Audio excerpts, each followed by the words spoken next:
안녕하세요. 반갑습니다. 오늘도 하나님 말씀으로 하루를 시작하는 모닝방에 오신 여러분들을 주님의 이름으로 환영하고 축복합니다. 이스라엘 진영 한가운데에 성막을 만들고 그곳에 임재하신 하나님께서는 매일 아침과 저녁에 이스라엘 사람들이 번제와 소제를 통해서 하나님께 예배해야 된다라고 말씀하셨습니다. 예배는 주일에만 드리는 것이 아니라 매일매일 우리의 삶에서 드려져야 한다는 것이죠. 예배란 무엇일까요? 예배는 하나님과의 교제예요.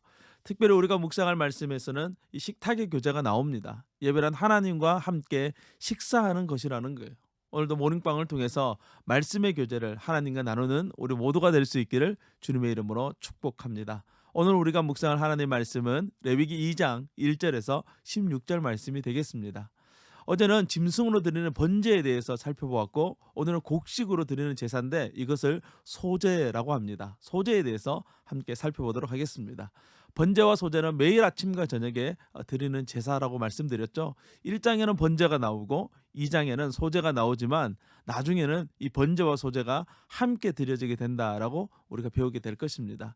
1절에서 3절에서는 이 소제에 대한 기본적인 설명이 나오고 있어요. 소제는 이 고운 밀가루를 드리는 것으로 우리 시대 기준으로 하면 한 번에 약 2.2리터 정도를 드려야 했다고 합니다.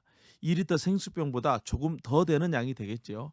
그렇게 가져온 소제물을 한 움큼 따로 떠서 올리고 거기에 기름을 붓고 유향가루를 뿌리고 마지막에 소금을 쳐서 이 번제단에 가지고 와서 불에 태워 드렸습니다. 여기서 기름은 올리브유인데 당시 이 등잔대에도 사용하는 기름으로 태우면 아주 냄새가 좋은 기름이었어요. 유향은 이 보스웰리아라는 나무에 흠집을 내면 진하게 나와서 송진처럼 굳어지게 되는데 그것을 이 곱게 갈아서 불에 태우면 아주 좋은 향이 났다고 합니다. 4절에서 10절에서는 이 소제에 대해서 다른 방식으로 드릴 수도 있다라고 말씀해 주고 있어요. 4절에 보니까 화덕에 구워서 드리거나 5절에서는 철판에 붙인 것으로 드리거나 6절에서는 냄비에서 조리하는 것으로 드릴 수도 있다라고 말씀하고 있어요. 이것은 형편에 따라서 드릴 수 있도록 하신 거예요. 화덕에 굽거나 철판이 있는 사람은 철판에 붙이거나 냄비에서 조리하는 것에는 이 유향을 넣지 않아도 된다라고 말씀하셨습니다. 하지만 유향을 넣은 제물이나 그렇지 않은 제물이나 동일하게 여호와 앞에서 향기로운 냄새가 되어 올라가게 될 것입니다. 하나님께서 우리에게 받기를 원하시는 것은 우리를 힘들게 하기 위해서 우리에게 무언가 바치라고 하는 것이 아닙니다. 하나님은 자원하는 심령으로 기쁨으로 하나님께 예배 드리기를 원하신다는 거예요. 의무이지만 기쁨으로 드리는 예배, 그것이 우리가 해야 되는 예배예요. 팀 켈러의 기도라는 책의 부제를 저는 참 좋아하는데요. 거기에 보면 이런 표현이 있어요. 의무를 지나 기쁨에 이르는 길 찾기. 우리는 예배를 해야 하지만 우리 예배는 의무를 지나서 기쁨의 예배가 되어야 된다고 생각합니다. 이를 위해서 예배를 통해서는 이 하나님과의 만남, 깊은 교제가 있어야 하는 것이죠. 소제로 드리는 제물은 이 한 움큼만 화제로 드리고 나머지는 제사장들이 성막 안에서 먹도록 하셨습니다.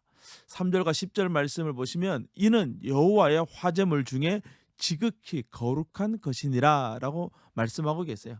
이것은 아주 특별한 것이 되었다는 거예요. 제사장들이 그것을 먹지만 그것은 하나님께 드려진 것으로 하나님께서 드시는 것과 같다는 것이죠. 제물을 드리는 사람과 하나님이 함께 식탁의 교제를 나누는 그런 의미를 형성하게 된다는 거예요. 예배는 하나님과의 이 식탁의 만남이고 교제입니다. 하나님은 거룩하시지만 우리와 평범한 일상과 식사를 함께 나누기를 원하신다는 거예요. 이스라엘 민족과 함께하기 위해서 성막에 오신 하나님은 그들과 함께 먹고 마시며 동고동락하기를 원하신다는 것이죠. 11절에서 13절 말씀에서는 넣지 말아야 할 누룩과 또 꿀에 대해서 또 넣어야 할 소금에 대해서 말씀하고 계십니다. 여기서 가장 중요한 것은 예배는 내 마음대로 해서는 안 된다는 거예요. 하나님께서 원하시는 방법을 따라서 예배를 드려야 한다는 것이죠. 우리가 예배를 배울 수 있는 곳, 그것이 바로 레위기라는 거예요. 내가 좋다고 해서 하나님이 좋으신 것이 아니라는 거예요. 내 마음대로 하나님의 뜻이라고 해서는 안 된다는 것이죠. 우리가 말씀을 묵상해야 되는 이유가 바로 여기 있는 것 아니겠습니까? 우리는 말씀대로 살아가야 하고 말씀대로 예배해야 됩니다. 이것이 바로 의인의 삶이라는 것이죠. 누룩과 꿀은 가루의 성질을 바꾸고 색을 변하게 하는 특징이 있었기 때문에 때로는 이방 신전에 바쳐지는 것이기에 구별하기 위해서 드리지 못하게 하셨다고 합니다. 소금은 언약을 상징하는 것으로 변하지 않는 특성을 가지고 있기 때문에 이 변하지 않는 하나님과 약속을 상징하기 위해서 소금을 쳐서 드리도록 했습니다. 예배는 변하지 않는 하나님의 약속이 있는 특별한 것이에요. 우리가 날마다 하나님께 예배하는 삶을 살아야 되는 이유가 바로 여기에 있습니다. 예배는 쉽게 말씀과 기도이지요. 날마다 말씀을 읽고 기도하며 하루를 시작하고 또 하루를 마칠 때에도 다시 한번 말씀과 기도를 통해서 우리의 삶을 되돌아본다면 그것이 정말로 하나님이 기뻐하는 예배, 하나님이 원하시는 복된 삶이 아닐까요? 사랑하는 여러분, 오늘도 예배자로 또 하나님께서 주시는 하루를 믿음으로 살아내는 우리 모두가 될 수 있기를 주님의 이름으로 축복합니다. 오늘도 주님과 함께 승리하세요. 샬롬.